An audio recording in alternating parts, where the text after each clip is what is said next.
another episode of Bullheaded. This is episode 32, and I am here with P. Bush and Zoo. What's up, fellas? What's up, Sean? How you doing, man? It's been a beautiful week for the Chicago Bulls, baby. Hey, they've with been two playing big well. W's, man. I got a shout out to future All-Star Zach LaVine. I'm just saying it right now. He's going to be an All-Star this year. He better be an All-Star. The guy drops 30 easy, man. Easy. All the time, man. Any night. That step back, have mercy, man. Have mercy, man. I gotta say, Zoo, that performance against the Pistons though was a little nerve wracking. I gotta say that. After the first half, I was like, for a while. Jeremy Grant looking like a Hall of Famer out there. Yeah, that's that Bulls defense for you, man. That's that Bulls defense, man. But I'm good with the offense, man. I'm good with Zach LaVine taking over. It's beautiful to watch. They got to learn to play the passing. Beautiful thing to watch. Beautiful. Yeah, the Bulls, they have a lot of young talent. Shout out to Patrick Williams. He made a big shot the other night in the corner. Just growing up. He's growing up, man. It's a good piece. It's a good piece. You see that throwdown in the lane, too? Man. Dude, Stacey King called him not the claw, the paw. The paw, baby. Patrick Williams. P-dubs the paw. Such a beautiful nickname. That's a great nickname. I love it, man. Stacey. Oh, that's such a good name, man. Yeah. But speaking of Patrick Williams, he was a star last year for Florida State. And, Florida State has always had, of recent, they've had really good teams. But we're going to start this show off with the college basketball aspect. And, it's been a weird season, to say the least. Kentucky, North Carolina, Duke, they all have been struggling. Kentucky probably being the most surprising with their, I think they're like 5-12, 5-13. It's just a weird record. I'm going to ask the guys who they think is some sleepers, who they think is a contender for March Madness, because it's right around the corner. So I'm going to start off with you, Zoo.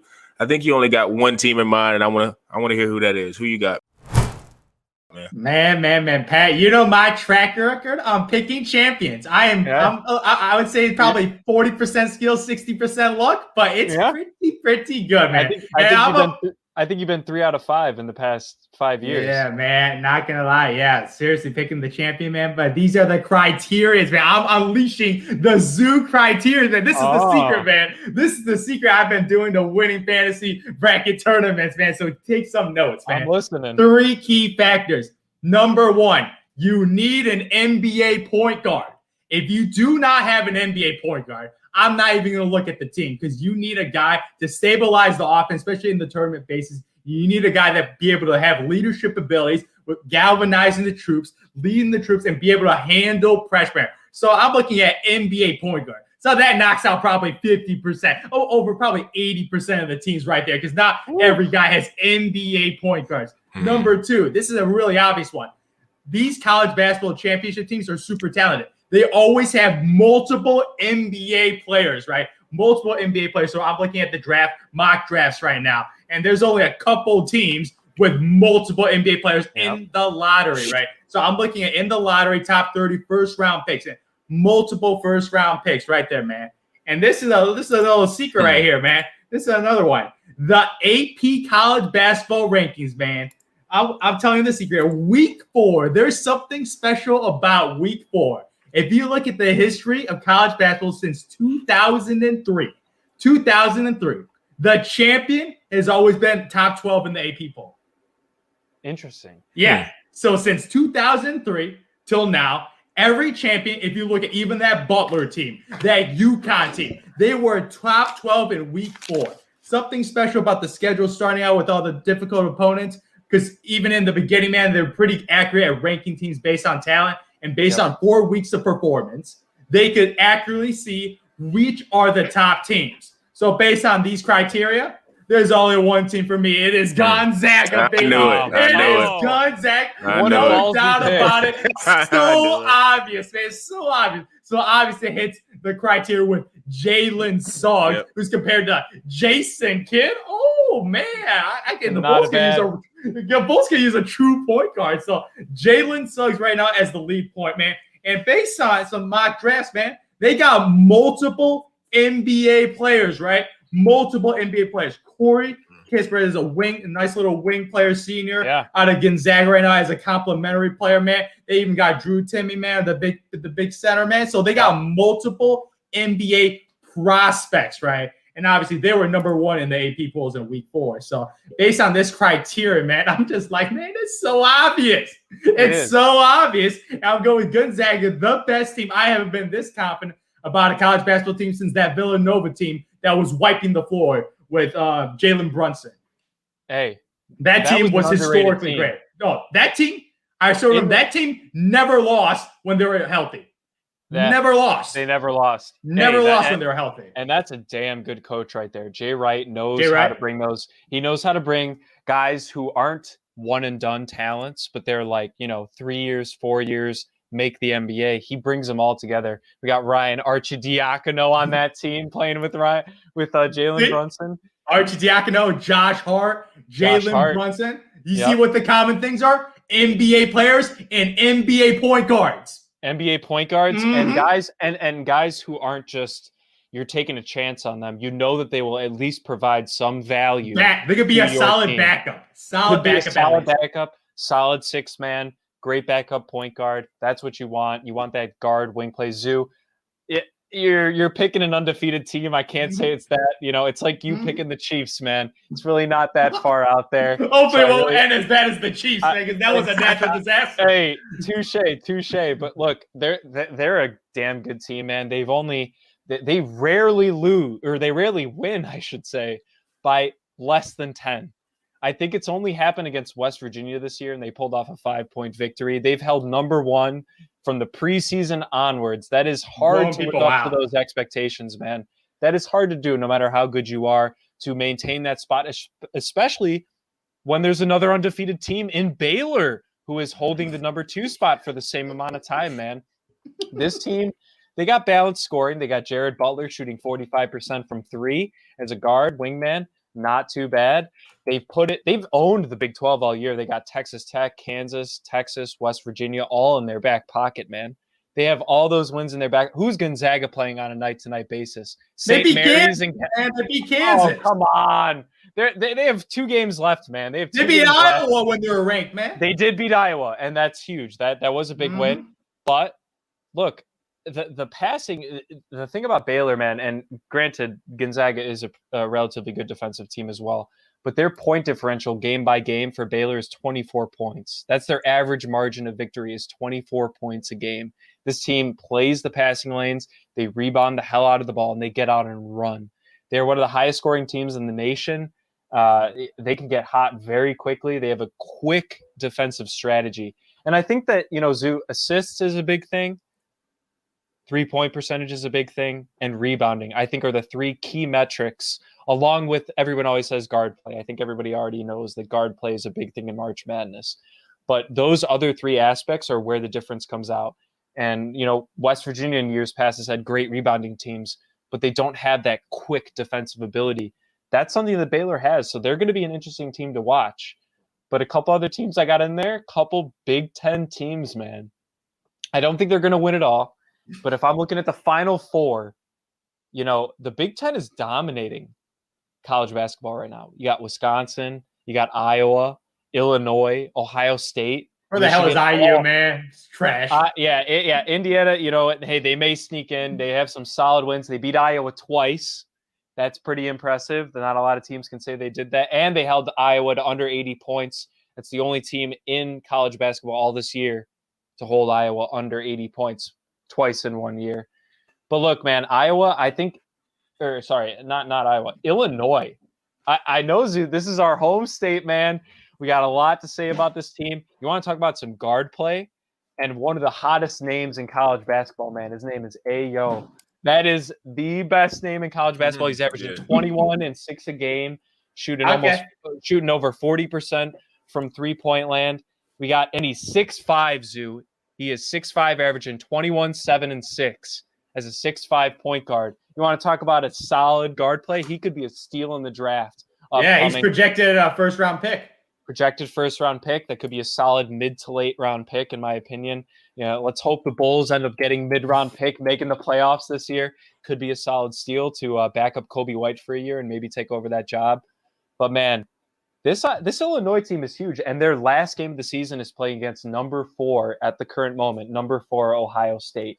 That is a hell of a good game. That is number 4 versus number 5 going into March Madness. The Big Ten has a lot to shake up right now and a lot of damn good guard play. I think they're going to be the most interesting conference to watch and the most interesting tournament in conference areas, because they go the conference tournament into the March Madness tournament.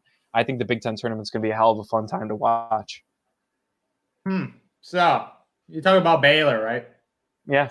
Do they have the lead guard? Yeah, Jared Butler. He's pretty good. You think Jared Butler is the guy? You think this guy could make an NBA roster? Jared Butler? He's putting up 17 a game right now in a tougher conference than Gonzaga has. That's better than – I mean, Jalen Suggs is playing well, but what's the competition he's playing against night in and night out? Who are they playing tonight? They play in about an hour. Don't matter, man. Of course he's going to make them look bad because this guy's a projected top 5 pick, baby. Top 5 pick as a true point guard. And he has a wingman dropping 19 a game. Yeah, a white sniper. Come on, man. A white big man, dude. Yeah, man. That's Gonzaga at its finest. Dude, it is, man. I'm just saying this roster looks like the best roster in NCAA. It fits all 3 of my main criteria. So if we got March Madness happening this year, Gonzaga, you already know who I'm picking to win the title, man. No question about it. No I think Baylor's going to be right there, man. I mean, look at Jared. What do you think his PER is, Zoo? What's a good PER in the NBA? Anthony Davis leads the league, doesn't he? Yeah, at 28? Probably 28 to 30. Yeah, so Jared Butler's PER is 28.4. He's averaging 17, 5, and 3 with 49% shooting and 45 from three-point land. That's pretty impressive. That's pretty impressive. But I don't know. There's also something about the historic program of a school, man. Baylor, I don't know. It just doesn't do it. It ain't a blue blood, man. Ain't no blue. Something about blue blood schools. It seems like every single year there's a blue blood school that gets it done, man. I don't know why. Yeah, and you consider Gonzaga? Yes, they're in it every year. They're man. a new school. They're always been like they're a new blue blood, but they've always been like a number 1 type seed. Like historically, since Adam Morris, I remember since we're in high school, like Gonzaga is always a number 1 seed because the division is so bad. So historically, they've been a good basketball program, and I think that's really, really important. Especially, there's no team that's going to go from being a nice program to winning a championship. Like that just doesn't happen. Wild. You usually build your program up to a certain level, and then you win a title. So it's not really unexpected. Even like schools like Villanova who didn't get it done, you saw them building a program. And I think Gonzaga has built a program, even though like Gonzaga is in the middle of nowhere, but they've built a basketball school. They've built a great school. And like Villanova, for example, I mean, they had great teams back in the day. And then you just see like the transition of when they kind of ended their reign back in like the 80s, early 90s, and how long it took them to get back to the championship level type play. And it's not like they were bringing in 5-star recruits every year. They were molding players and they had the right coach. It was just a perfect storm for them. So I agree with you, Zoo. There's teams that kind of come out of nowhere, but will they make it all the way? Probably not. That's my point. It's about picking a champion, baby. It's about picking a champion. It really is. And it's funny because like Sean said, he introduced this. I mean, all the blue blood schools that we're used to seeing are not there. So you're looking at this top 10 and you're like, is Alabama real? Is Houston real? Is Virginia real? Virginia just lost by 20. Cute stories, man. Cute stories, man. And Villanova lost by 20 to St. John's a couple nights back. I mean, it's been rough going in this college basketball season. It's going to be a hell of a March, though. I think it's going to be a free-for-all. But right now, I think the 2 locks for number 1 seeds are Baylor and Gonzaga just being undefeated at the moment. And then you got kind of the Big Ten teams fighting for those last couple number 1 seeds. And a lot of them play each other in the last couple weeks. So it's going to be a hell of a last couple weeks of this college basketball season. I think this year is going to be a really, I don't want to say it's unconventional, but I think there could be a weird tournament because of, like I said, the Blue Bloods being down. I don't really know who's because too, with all the games, some games being canceled, some teams not really missing nothing but 1 or 2 games. I'm interested to see who they're going to actually put in the tournament. And I feel like once I see who gets in the tournament and how it's seeded, then I will be more comfortable. Like I said, though, March Madness, Gonzaga, I guess she's considered a blue blood. Villanova to an extent, because they have a lot of ties to the Big East. I remember I think it was a documentary they had, 30 for 30 or something like that, talking about their ties all the way back in, I guess, the 60s, 70s. So Villanova could kind of be considered a team that's basketball-wise, that's a blue blood. But I don't know. Like, I like Gonzaga and Baylor. Jalen Suggs is, like, my, like, number one guy because I just think he does everything well. But I could totally see a team like Ohio State, Illinois.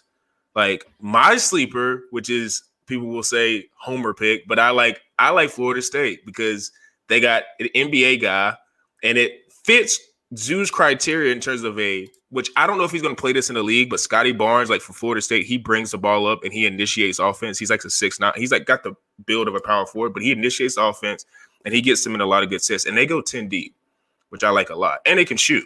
Yeah. So it's kind of like, the thing that you always have to go with March Madness is you got to have guard play. And the perfect example I bring up is UConn. I don't know if you guys remember. I remember all those UConn teams. Kemba Walker, Shabazz Napier, Ben Gordon. They all had guards. They all have guards that could, like you say, get you a bucket, and they get hot. Like Shabazz's year, I think, was the one year that was just like crazy. Like he was just making everything. Him and Boatwright. Boatwright. Yeah. I think Lamb was a year before with Kemba. Yeah. But it's all about guard play. So I'm interested to see. What's going to happen with March Madness. Like I said, this year it might be unconventional. I don't think it's going to be a blue blood that tears down the nets, but we will see. Transitioning to the NBA, All-Star starters. It's kind of crazy how the timing went down. They came out right when we got on air. So, the starters for the East were announced. Starters for the West were announced. I think they're probably going to do reserves next week. I think that's how it goes. But want to hear the guys' thoughts on the starters. Do they agree with them? Do they think some starters should have made it? Whoever. P. Bush, I'm going to start with you, man. Are you cool with the starters from the East and the West? I'm going to start with the Western Conference because, I had to make my picks going into the podcast and, they announced them right before. So we were talking about it, pre-broadcast. But on the Western Conference, I was actually able to get 4 out of the 5 correct. I have Steph Curry.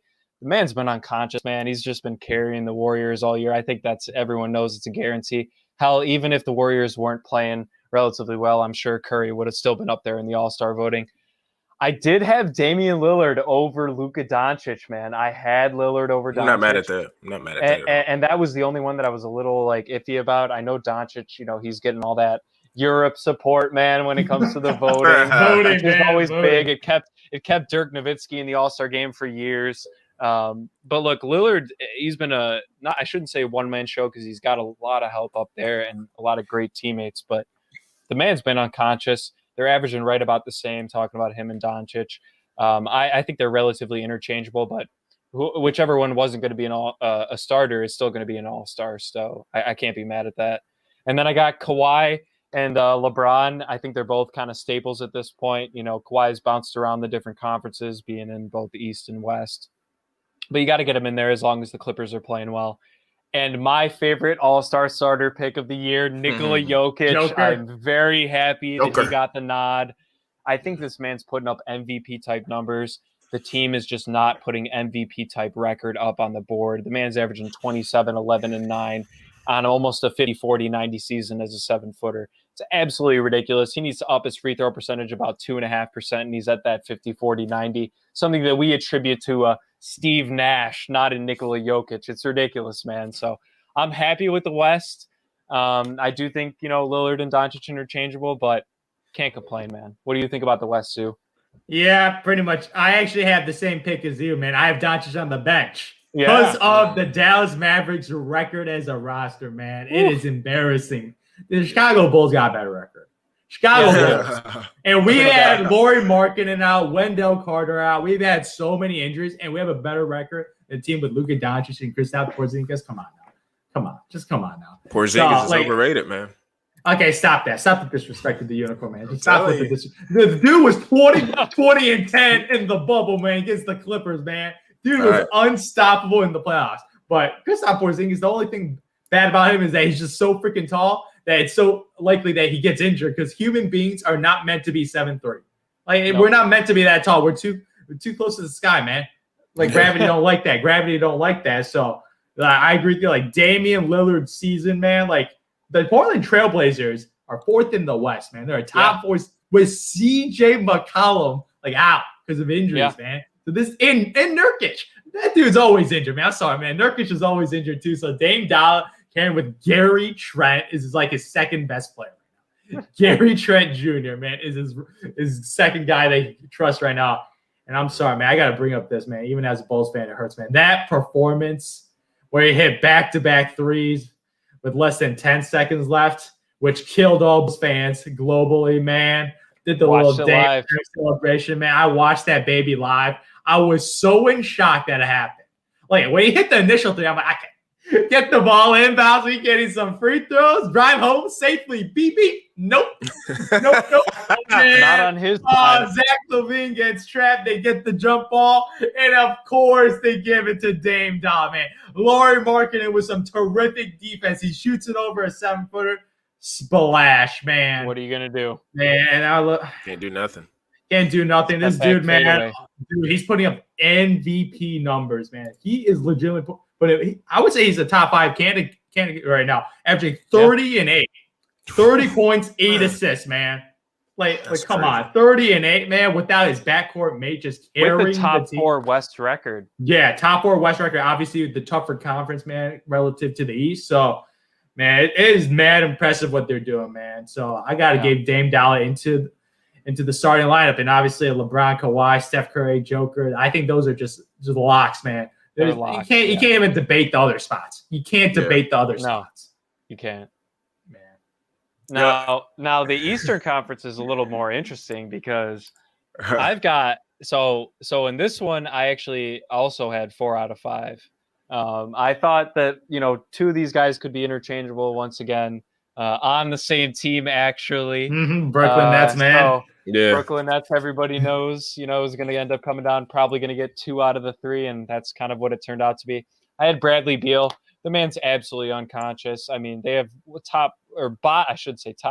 bottom 3 worst records in the NBA. What a disappointment. But he's putting up that much of a performance and that meaningful of a performance that he is worthy of being an all-star starter, and I couldn't agree more. It's been a long time coming. The man's putting up about 35 a game, so we haven't seen that type of scoring since the early 2000s with the T-Mac and AIs. T-Mac, man, 32 a game, man. Yeah, it's ridiculous.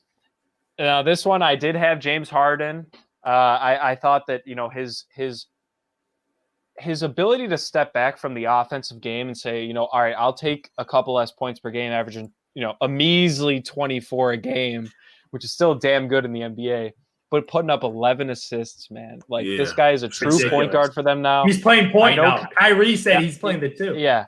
And the fact that they're on the same page about it is a very positive sign for their team. I did have Harden in over Kyrie, but I can't blame them for putting Kyrie in. He's putting up about 28, 29 a game too. Playing well, staying healthy as a team. It's pretty damn good. Got Durant in there, Giannis as well, both, in my opinion, locks for any All-Star game, whichever conference they're in. They both happen to be in the East now, so they're both in there. And once again, the same position that I am happy he got the nod, Joel Embiid, the starting center, man. We actually have 2 legitimate centers in the NBA We debated about these 2 big boys, man, and now they're debate the best centers in each conference, and they're both. And it makes absolute sense. These 2 guys are going to have a fun battle. Obviously, just going for and having fun during that All-Star weekend that Adam Silver was, thank God, able to pull off. I know with a lot of scrutiny there. I hope that it's going to be a great game, man. This Eastern Conference team, it looks pretty damn good. A lot better than other Eastern Conference teams, mainly because they recruited talent from the West. Katie and Harden, man. Exactly. They all went to one team, and it just happened to be in the Eastern Conference, but Zoo, what were your thoughts on the Eastern Conference? I know your boy didn't make it. Oh, man. Yeah, but yeah, just going for the obvious pick, man. Joel Embiid, best center in basketball. Yeah. Best center in basketball. Yeah, I said it. This guy's healthy. When this guy is healthy. We may have when to this guy is healthy. Yeah, that is true, man. But when he's healthy, he's like Shaq, man. He's like Shaq down low, man. Dude, have you seen his numbers? Have you seen his numbers? Joel Embiid this year is putting up his best statistical season in his career, man. 30 and 11. He's putting up 30 points as a center. Yeah, but he didn't play with Kobe Bryant hogging the ball all the time. Shaq's numbers could have been way better if he never played with Kobe. Oh, what's He's playing stopping, with man? Ben Simmons, What was his numbers with Penny? Yeah, Shaq. With Penny? I don't know what it. Shaq Yeah, I was don't like know. 20. Shaq was like 28 and 10. His 28 career and 10. average is like 24 and 10, I think, is his career. But I Yeah, mean, everybody knows the end of his career was atrocious. But yeah, Yeah, He was averaging like 29 and 13. yeah, that's what I'm saying. He's putting up Shaq numbers, man. Yeah. And he's leading the Sixers to W's right now, man. On top of Yeah. the East right now, that's impressive. Especially Ben Simmons still doesn't got a jump shot, man. Don't have a jump shot, man. Like, I'm sorry, man. That dude needs to learn how to shoot. They're never going to win a championship if he doesn't learn how to shoot. So, but Joel Embiid, obvious as the center position. KD and Giannis, just no-brainers, man. You don't got to think about that. But then the guard position, man. This is where it gets interesting because you got the obvious. You got James Harden, Kyrie Irving, Bradley Beal, and Zach LaVine. Those are the options, man. We got to stop leaving this brother out, man. Zach LaVine is better than Bradley Beal. Stop. Yep, I said it. Stop. I said it. He's better than Bradley Beal, man. No. He's better. The dude is averaging 29, 5 and 5 on 50% shooting, 40% from 3, and 85 from the line. He's 5% from the free throw line for 50, 40, 90. He's on the high volume shooting, man. The dude's averaging 29, 5 and 5, man, on 50% shooting. I said it. And look at, okay, I'm going to bring up the record, man. Zach LaVine on a pretty young Chicago Bulls roster, man. 12 and 15, 44% of their wins, man. Look at the Washington Wizards, man. The team I put as an 8th seed. 34%. There's a 10% difference. Is there a 10% difference in talent? I do not think so. Markkanen's been injured. Wendell's been injured. My thoughts about Westbrook being sucky, but he's more talented than a lot of players on the Chicago Bulls, man. I take LaVine over Russ one-on-one. Absolutely. No, not even a question. Are you kidding me? Zach LaVine is an elite shooter, an elite athlete, dominant ball handler, getting better. Yeah, getting better. Yes, getting better as a passer. Wow. 5 assists, more playmaking, passing out of double teams. He's been a lot better this year. So 29, 5 and 5. Overall, I think his numbers are overall better than Bradley Beal's, and his team has a better record. Zach LaVine is my starter for the Eastern Conference, man, based on all this evidence, man. And stop it. Zach LaVine is better than Kyrie Irving. He is better than Kyrie Irving. The only reason Kyrie Irving is relevant, wait for it, is because he played with LeBron James. Was Kyrie loser on the Cleveland Cavaliers, man? He was. He got blessed with LeBron, and he got the opportunity. He got to win a championship. And if Zach LaVine right now played with LeBron, they could get a championship. I said it. Well, Zach LeBron can do that with everybody, though. Dude, no. It takes a special number 2 option. It takes a special a partner in crime to go to battle with. And Zach LaVine as a primary option, number 2 option, as a scorer in the clutch. I watch every minute of this man play this year, and he has been unbelievable, man. Unbelievable. He is starting on my Eastern Conference All-Star team, man. I'm not saying anything. Listen, he's better than Kyrie Irving. He's better than Bradley Beal. Kyrie Irving's always been. I stopped listening at Bradley Beal. Yeah. I said it, man. Right. And then for the guard position, I'm putting in James Harden. I agree with you. I'm putting in James. You're putting Harden in with LaVine? Yes. James Harden is better. Yeah, James Harden is better than Kyrie Irving and Bradley Beal. Wait, I can listen to that argument. I can listen to that. Yeah. I'm glad you at least put Harden in there because I agree with you in that, dude. I wanted to put LaVine in there purely heart over mind right there. But, dude, and Zoo, I will give you credit that LaVine has been way more efficient of a scorer than 50%. And he takes step-back threes, bro. It's not like layups and dunks all day. He takes hard shots. He's shooting 52% from the field and 43.7 from 3. That's pretty damn impressive. Especially when he's shooting like how many threes a game is he shooting? He's shooting 8 threes a game and he's making high volume, baby. High volume. Shooter. I would say he's a more efficient scorer than Bradley Beal, and I'll give you props on that one. But Bradley Beal's a better defender than Zach LaVine Way ever will better. be.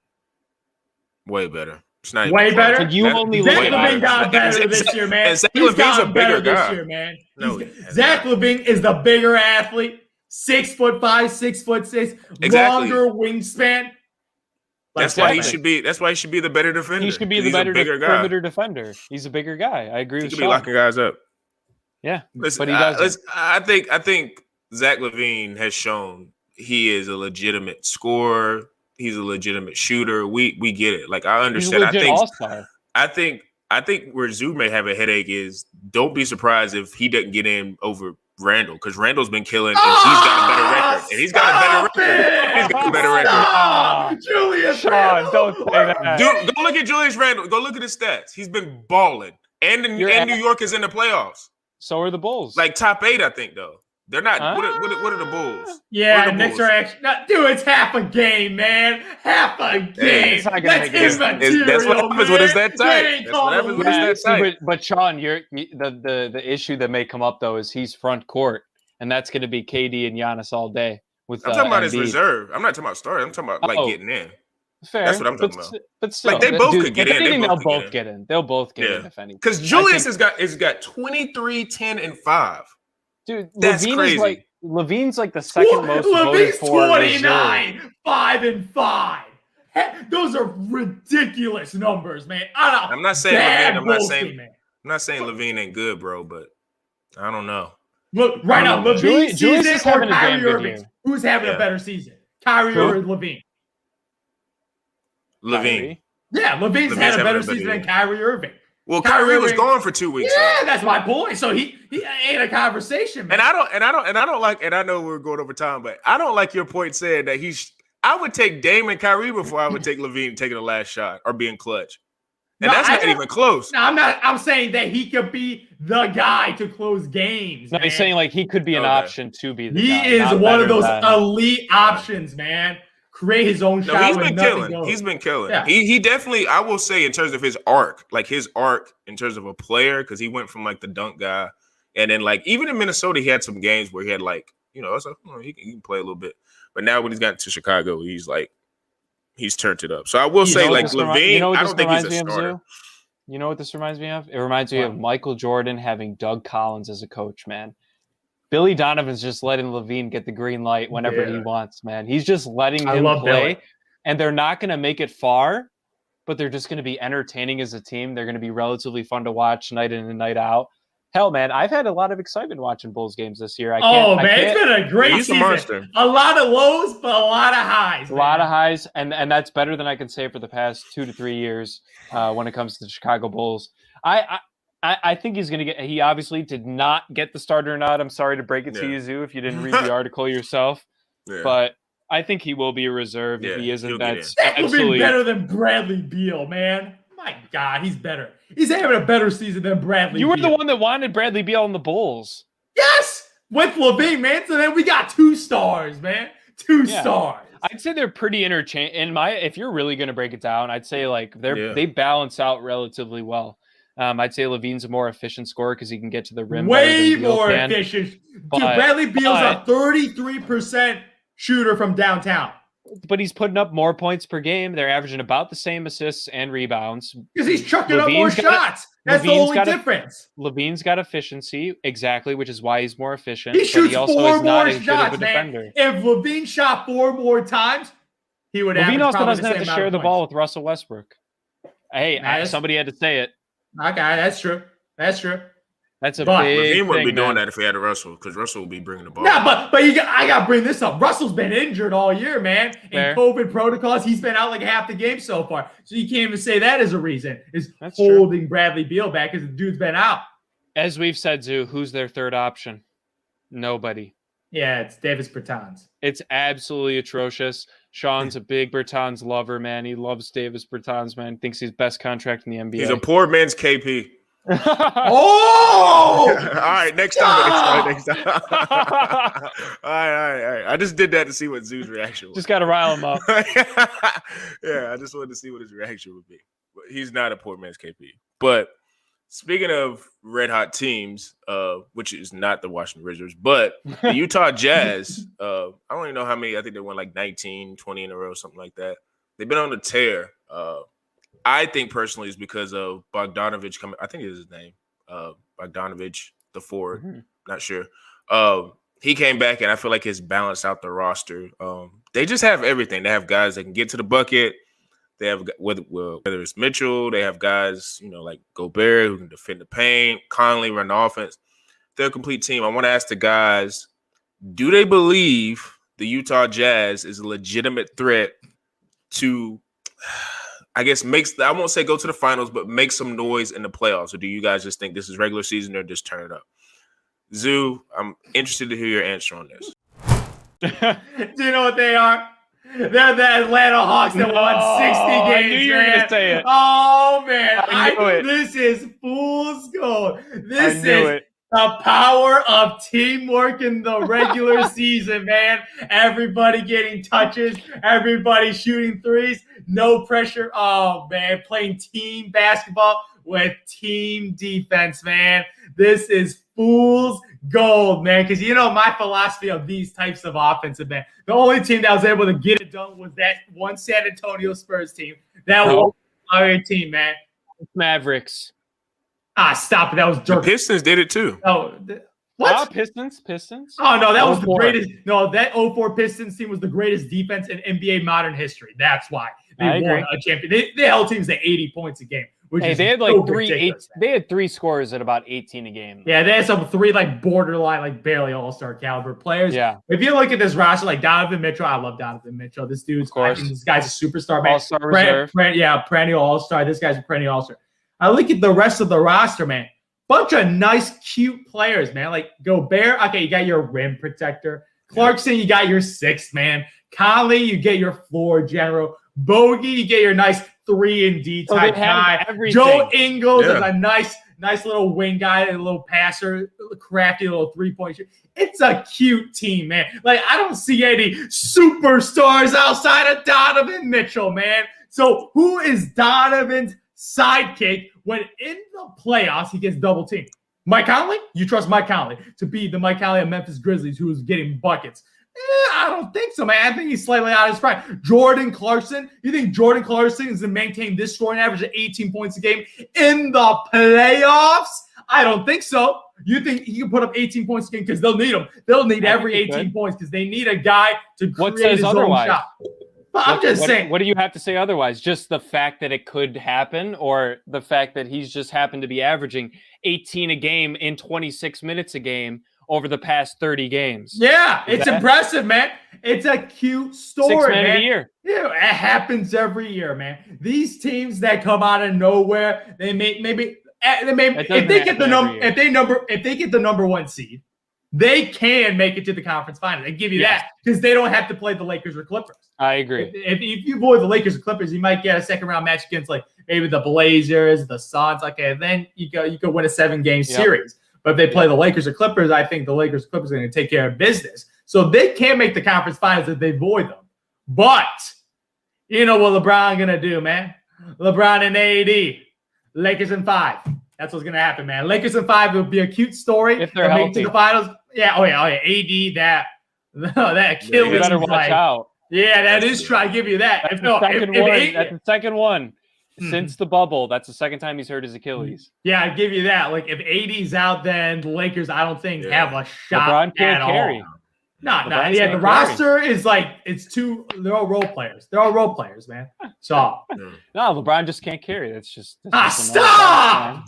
Stop, man! This dude carried the city of Cleveland, man. And got them a title. And then he carried the city of LA, got them a superstar with Clutch Sports, and then they won a title. Clutch, baby. All about. I don't know if he carried AD. AD did a bit of carrying in that series. I'm just saying. We don't have to revisit that. He hit that game winner that could have made that series real interesting. Got AD over here. So I'm just saying LeBron made some He's maneuvers. the Tom Brady. He's the Tom Brady of the NBA, man. That's really all he is. But look, so the way I approached this question with the Jazz was, could I see them making the conference finals? Not winning the championship, but could I see them making noise, pulling what the Nuggets did last year? I could see him doing it, man. I really could. I think that, like you said, I think getting the 1 seed would be probably the most crucial part of their season. Yeah. They need it. And they really need to hope that the Clippers don't, fall off a little bit, allow another team to sneak past them, because the Clippers can be deadly.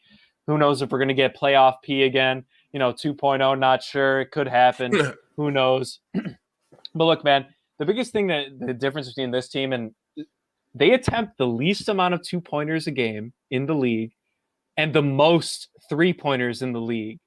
And they're number 4 in points per game. Think about that. They shoot the least amount of like layups, floaters, blah, blah, but they jack the most. And they're middle of the pack in 3-point percentage. They're not even like that high, but they shoot so many that they're just putting up 115 a game, which, by the way, 115 a game being 4th in the NBA is ridiculous. That blows my mind. There's 3 teams that average more than 115 points per game.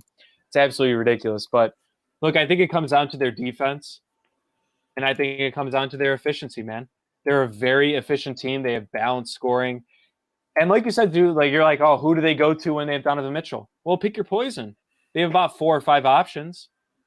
Anybody? I'm talking about guys who can take over in the playoffs, not have a regular season game, man. So you think you trust Jordan Clarkson there in the clutch? You trust Mike Conley in the clutch? I don't give a damn who's being double teamed. That ball is going to Donovan Mitchell. Yeah. If you're that good, you get yourself open. Yeah. So I trust Donovan Mitchell to take the last shot because it's going to him. It's not going to go to Rudy Gobert or Mike Conley. It's going to Donovan Mitchell. But do you trust the guys to give you a good enough of a performance? Well, when you have like 6 or 7 guys that average double digits, yeah, I kind of trust the same decision that I made with the Miami Heat last year, man, who are on a surge right now, pushing back into the playoffs. You better watch out. Stop it on the surge, man. They have a worse record than the Chicago Bulls, man. They are no bottom surge. 3 team. They were a bottom 3 team. That's very embarrassing, man. It is very dude, they're not even winning 40% of their games yet, man. What? You know what else is embarrassing? When the Jazz lost 3-1 deficit, man, to the Clippers, I think it lit a fire in them. You mean the Nuggets, right? Yeah, sorry. Yes, the Nuggets on the Jazz. The Nuggets coming back 3-1 on the Jazz. I think it lit a fire under the Jazz. I think they have something to prove, man. I don't think they will win the finals. Hell, I would give them a 30% chance of making the finals. I honestly think that they can make a run just because if they can hold home court advantage, that's huge. Not having to face LA, double time, whichever one.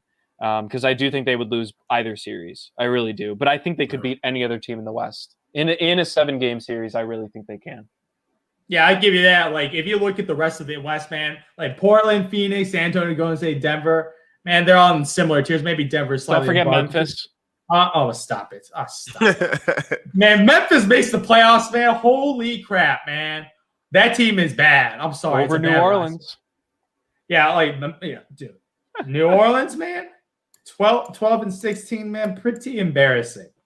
Yeah, I don't know what's going on with them. It's a really talented team, man. Yeah, Zion's been an absolute animal, man. Animal. You see him 60% shooting, man? 60% shooting. It's really turning into wins, though. Okay. It's because him and Ingram, one of them, and it's going to be Ingram, they got to get out of there. They just don't fit. Yeah, and I think the fit with Steven Adams is a little weird, man. He's got to go to Memphis, man. He's going to Memphis, man. Dude, I think it's the fit with Steven Adams, man. Steven Adams can't shoot. Zion needs shooters around him. Here's a trade that might happen. Lauri Markkanen for Alonzo Ball. I would not. I wouldn't do it. I wouldn't do it because I don't know why the Bulls would do that. Yeah, I don't know why the hell would you do that? I'm just saying it's been discussed around in the I'd do Lauri for Brandon Ingram. Oh, absolutely. And I'm hanging up the phone. I would do it in a heartbeat, man. I'm hanging up the phone and I'm cutting the cord.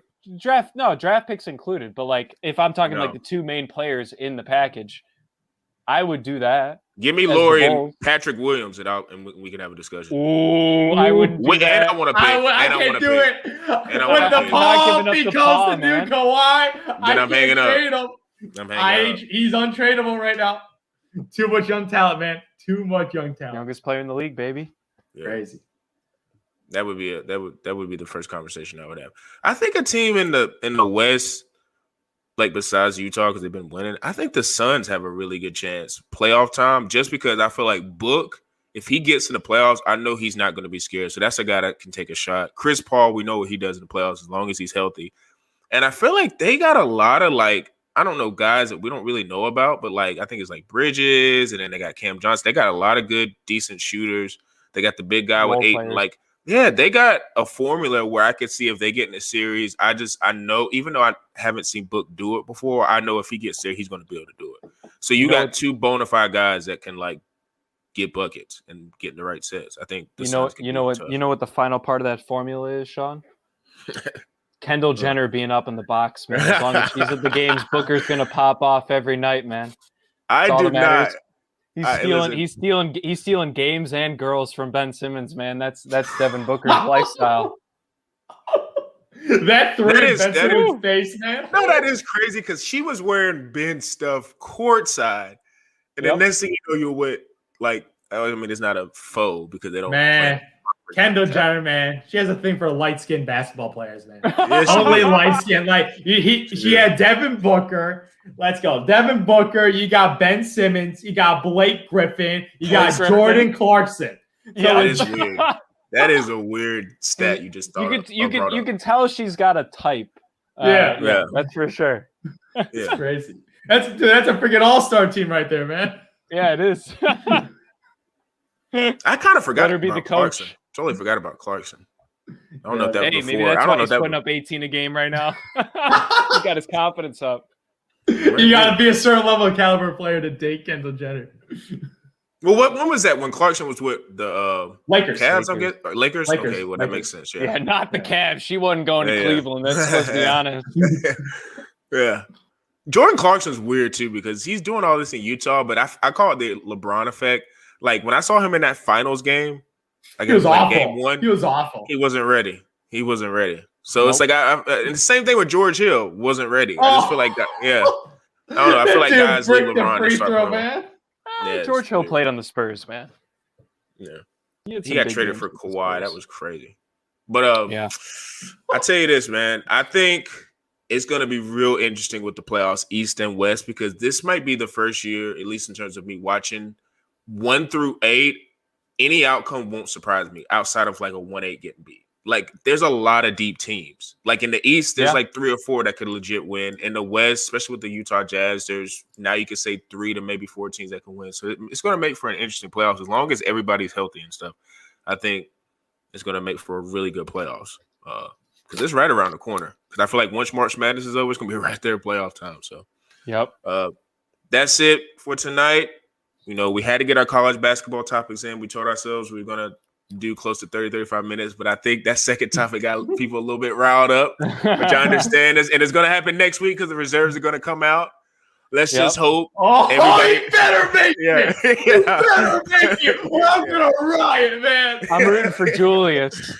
Yeah, they're all. Oh, man, that would be rough if Julius made it and Zach did. But Zach and Julius, what is guaranteed one of them are going to make it, but if I had to put money on it, they're both going to make it. Like, it's just, I don't know. Should they dude, because coaches are voting for this, right? And the Chicago Bulls without Zach LaVine would be the worst team in the NBA. They would be the worst team in the NBA. Dude, legit. They'll be up there with the Charlotte Bobcats team with 9 wins, man. Dude, legit. This team would be horrendous. The Devin Harris Nets. Like, our best player would be like Thad Young. Thaddeus Johnson, man. Dude, he low-key a good passer, man. I love his passing, man. Yeah. I'm trying to think. Are they doing a rookie sophomore game or whatever, or World USA game this year or no? I don't know. I don't think so. Yeah. It's one game. Because I'm about to think of like who would make that team, but that's another topic for another day. Like I said, we're gonna get more college basketball topics in because March Madness is around the corner. We're gonna be talking about the reserves next week. And I also want to make sure you guys follow the podcast on on Instagram, Bullheaded Pod _Bullheaded_pod. A lot of great content we putting up. Like today, I put up stuff about Carson Wentz, another topic we might be able to talk about next week. But as usual, for me, for Zoo, for P. Bush, we out.